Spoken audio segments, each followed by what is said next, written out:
Recording in progress. So guys, this is your revision schedule for Group 2 for upcoming exams. Timings Sunday times ఒకసారి ఉంటుంది exam, Wednesday ఒకసారి ఉంటుంది. అంటే weekly 2 revision exams.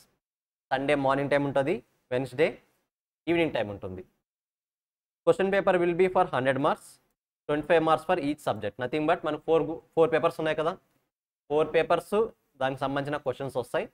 For each paper 25 marks, ఓవరాల్గా 100 marks. 100 marks అంటే 3 hours exam. ఓకేనా?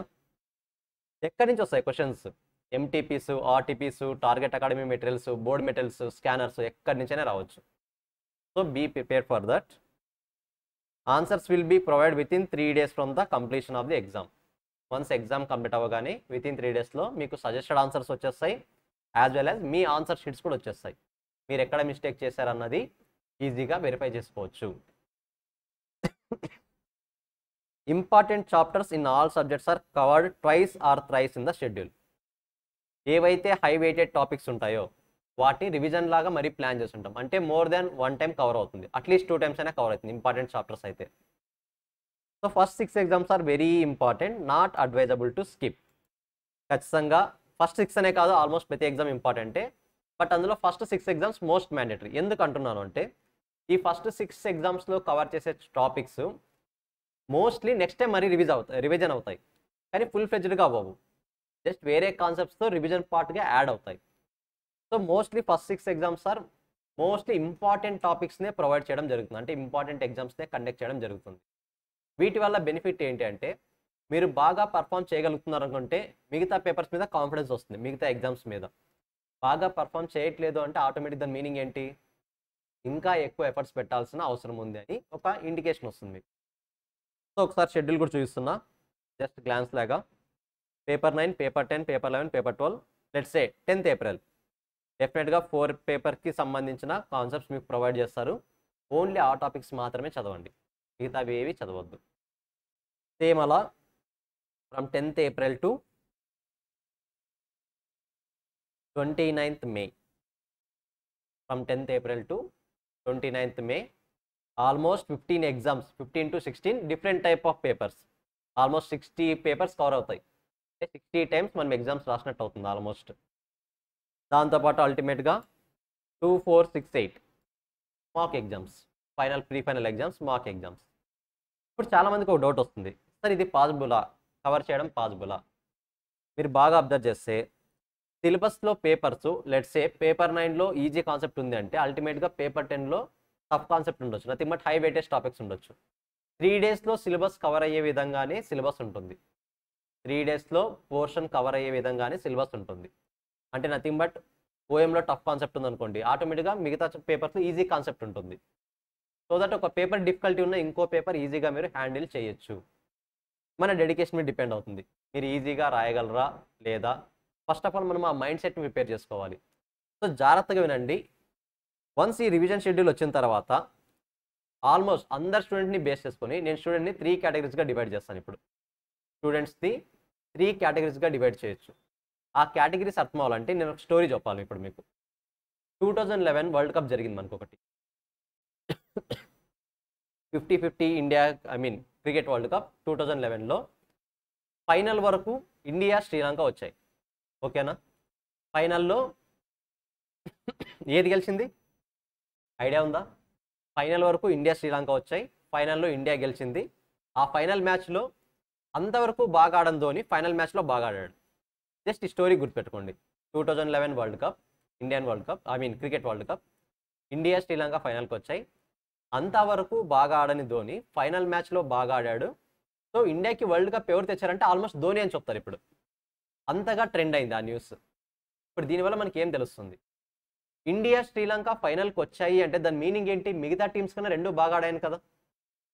India, Sri Lanka ఫైనల్కి వచ్చాయంటే till now up to final వరకు, ఫైనల్ మ్యాచ్ జరగక ముందు వరకు 2 టీమ్స్ ఈక్వల్గా ఇంపార్టెన్స్, ఈక్వల్గా అన్నిటికన్నా బాగా ఆడాయనే కదా. ఇది ఫస్ట్ సినారియో.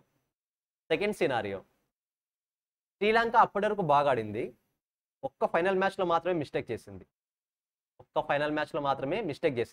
ఇప్పుడు వరల్డ్ కప్ ఎవరు గెలిచారంటే ఇండియా పేరు చెప్తారా, శ్రీలంక పేరు చెప్తారా? ఇండియా గెలిచింది, శ్రీలంక రన్నర్ అని చెప్తారా? ఏం చెప్తారు? ఇండియా గెలిచిందని చెప్తారు. This is the second point. నేను కనెక్ట్ చేస్తాను ఎలా అనేది. థర్డ్ కేటగిరీ, ఇంతవరకు ఎక్కువ మ్యాచ్లో కూడా సరిగ్గా ఆడలేదు, బట్ ఫైనల్ మ్యాచ్లో బాగా ఆడాడు ధోని. ఇండియన్ ఎవరు గెలిపించారంటే ఏం చెప్తున్నారు ఇప్పుడు? ధోని. 3 category students. ఈ 3 కేటగిరీ స్టూడెంట్స్ ఎలా అవుతారు ఇప్పుడు చూడండి. ఫస్ట్ కేటగిరీ, ఇంతవరకు బాగా చదువుంటారు, అంటే ఫ్రమ్ కోచింగ్ స్టార్ట్ అయినప్పటి నుంచి ఇప్పటి వరకు పర్ఫెక్ట్గా చదువుంటారు. ఇప్పుడు సమ్ డిస్ట్రాక్షన్స్ వల్ల నెగ్లెక్ట్ చేస్తారు. ఇప్పుడున్న సమ్ డిస్ట్రాక్షన్స్ వల్ల మేబీ అదర్ ప్రెజర్స్ అవ్వచ్చు, వేరే మీకు అదర్ ఇష్యూస్ అవ్వచ్చు, ఏదైనా అవ్వచ్చు, డిస్టర్బ్ అవుతారు. సో అల్టిమేట్గా ఫైనల్ ఎగ్జామ్లో అనుకునే విధంగా పర్ఫామ్ చేయరు. You will be under the category of Sri Lanka. Sri Lanka final వరకు బాగా ఆడింది, ఫైనల్లో చేసిన చిన్న చిన్న మిస్టేక్స్ వల్ల వరల్డ్ కప్ పోయింది. సో మీరు కూడా అంతే, ఫస్ట్ కేటగిరీ స్టూడెంట్స్ ఫస్ట్ నుంచి బాగా ఎఫర్ట్స్ పెట్టుంటారు, లాస్ట్ కేటగిరీలో చేసే చిన్న చిన్న మిస్టేక్స్ వల్ల మీరు అనుకున్న రిజల్ట్స్ని అచీవ్ చేయకపోవచ్చు. సో మీరు కనుక ఆ మిస్టేక్ చేశారా, ఇంతవరకు క్యారీ చేసిన ఆ జీల్ని కంటిన్యూ చేయలేదా, ఖచ్చితంగా శ్రీలంక పొజిషన్లో ఉంటారు.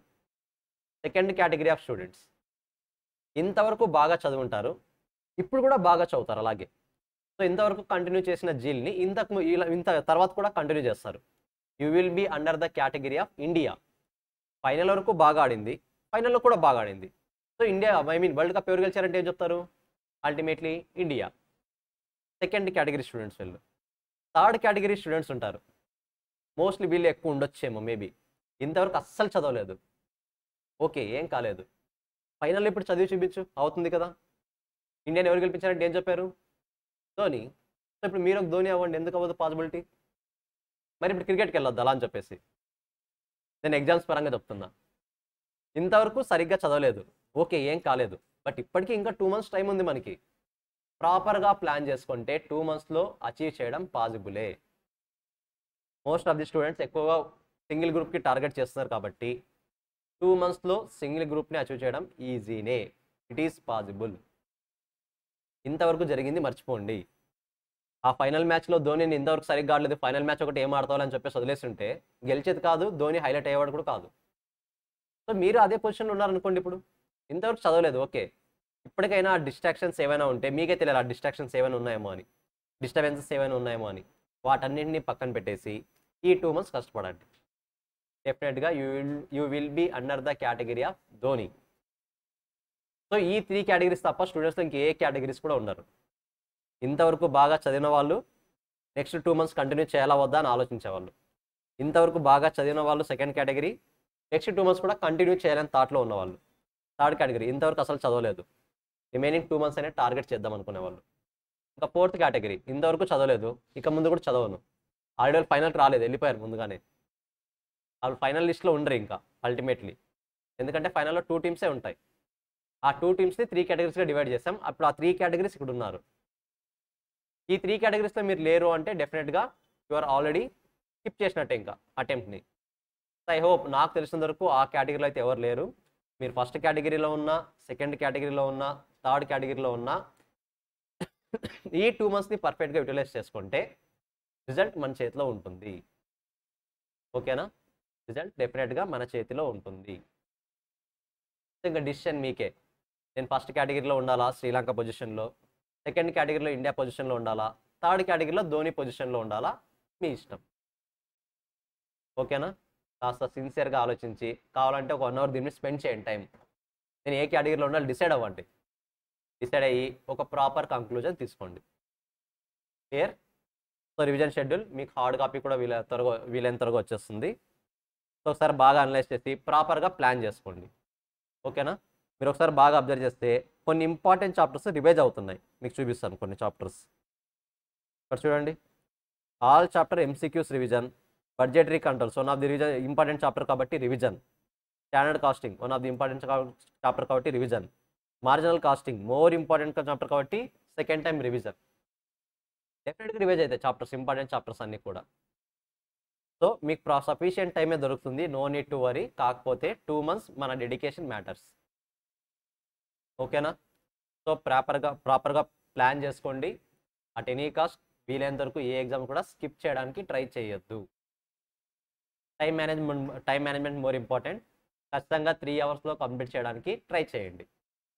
అఫ్కోర్స్ కొన్ని పేపర్స్ డిఫికల్టే, ప్రాపర్ వేలో అనలైజ్ చేయకపోవచ్చు, కొన్ని డిఫికల్టే. ఇప్పుడు మీ డౌట్స్ కూడా నాకు తెలుసు సార్, ఫెస్టివల్ టైంలో రివిజన్ ఎగ్జామ్స్ ఎలా సార్? నా సింపుల్ క్వశ్చన్, పొరపాటున మీరు 3-4 డేస్ డిలే చేశారనుకోండి, ఇప్పుడు మీరు అబ్జర్వ్ చేస్తే మన షెడ్యూల్లో లాస్ట్ ఎగ్జామ్ 8th ఉంది. ఎగ్జామ్ ఎప్పుడు? ఎన్ని డేస్ గ్యాప్ ఉంది? మీరు ఫెస్టివల్ అని చెప్పేసి ఈసారి 4 డేస్ 5 డేస్ స్పెండ్ చేస్తే అల్టిమేట్గా 4-5 డేస్ ఎఫెక్ట్ ఇక్కడ పడుతుంది. ఆల్మోస్ట్ అఫ్కోర్స్ అవ్వకూడదని అనుకుంటున్నా. ఒకవేళ అటెంప్ట్ కనుక మిస్ అయితే మీ 4 డేస్ కాస్ట్ 6 monthsకి దారి తీస్తుంది. సో మహా అంటే వన్ టైం సాక్రిఫైస్ చేస్తే ఐ హోప్ 6 months సేవ్ అవుతుంది. సో ఈ యాంగిల్లో కూడా ఆలోచించండి. I know it is very harsh, నాకు తెలుసు ఆ విషయం, వెరీ హార్డ్ అని కూడా తెలుసు. But we are in that type of professional course, తప్పదు. We have to accept the truth. ఫ్యాక్ట్ని యాక్సెప్ట్ చేయండి. నాకు తెలుసు ఇప్పటికే నన్ను తిట్టుకుంటున్నారు, ఆ విషయం కూడా తెలుసు. But this is the fact. మీరు యాక్సెప్ట్ చేయాల్సిన పాయింట్ ఇది. ఒకసారి మీరే ఆలోచించండి. Let's say some important topic ఏదైనా. ఫస్ట్ టాపికే తీసుకుందాం. Job allocation, EBQ, under, introduction, capital budgeting ఎఫ్ఎంలో. ఇందులో introduction topics first exam skip చేశారనుకోండి, ఆటోమేటిక్గా మీరు బాగా అబ్జర్వ్ చేస్తే job allocation, capital budgeting 2 chapters చాలు మీకు 40+, 60+ రాకుండా స్టాప్ చేయడానికి. ఇప్పుడు స్కిప్ చేసి ఆ చాప్టర్స్ని ఎప్పుడు కవర్ చేస్తారు? మరి అంత ఫ్రీ టైం ఉందా కవర్ చేసేంత? ఉందా? అల్టిమేట్లీ ఉండదు.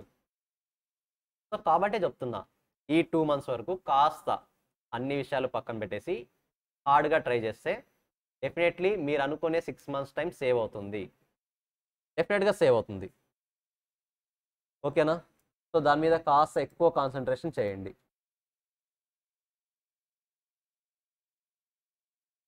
మీకు జరుగుతాయి, యాక్సెస్ ఇస్తారు. గ్రూప్ 2 సంబంధించి ఫాస్ట్ ట్రాక్ యాక్సెస్ ఉంటుంది. మోర్ ఓవర్ మేము లైవ్గానే ప్లాన్ చేస్తున్నాం, దానికి సంబంధించి అప్డేట్ ఇస్తాం. ఓకేనా? ఫాస్ట్ ట్రాక్ క్లాసెస్ కూడా ప్లాన్ చేస్తున్నాం. ఇంకా నా అఫీషియల్గా కన్ఫర్మ్ అనేది నేను అప్డేట్ ఇస్తాను ఏంటనేది. ఓకేనా? యాజ్ ఆఫ్ నో ఒకవేళ అది పాసిబుల్ కాకపోయినా యాక్సెస్ అయితే ఉంది, డెఫినెట్లీ మీకు ప్రొవైడ్ చేస్తారు అవి కూడా. క్లియర్? సో ప్రాపర్గా ప్లాన్ చేసుకోండి. ఓన్లీ 2 months నా లైఫ్ కాస్త హార్డ్గానే ఉంటుందని ఫస్ట్ మీ మైండ్కి చెప్పండి. మీ మైండ్కి చెప్తే ఏమవుతుందో మీకు తెలుసు ఆల్రెడీ ఏమవుతుంది అన్నది. చాలాసార్లు డిస్కస్ చేస్తాం, కరెక్టా? మన మైండ్ వాటికి సంబంధించిన హార్మోన్స్ని రిలీజ్ చేస్తుంది. నీ 2 months లైఫ్ ఇంతే, హార్డ్గా చదవాలి. సో దట్ నెక్స్ట్ 6 months నీ లైఫ్ కాస్త ప్రెజర్ తక్కువ అవుతుంది. పొరపాటున నెగిటివ్ రిజల్ట్ వచ్చిందంటే నెక్స్ట్ 6 monthsలో ఆ ప్రెజర్ ఇంకా ఎక్కువ అవుతుంది కదా. సో ప్రాపర్గా ప్లాన్ చేసుకోండి. Clear? I hope only 3 situations, 3 category students, శ్రీలంకనా, ఇండియానా, ధోనీనా, మీ చేతుల్లో ఉంది. Done? So guys, this is for the day. All the best for your revision exams. Next క్లాస్లో మీట్ అవుదాం. బాయ్.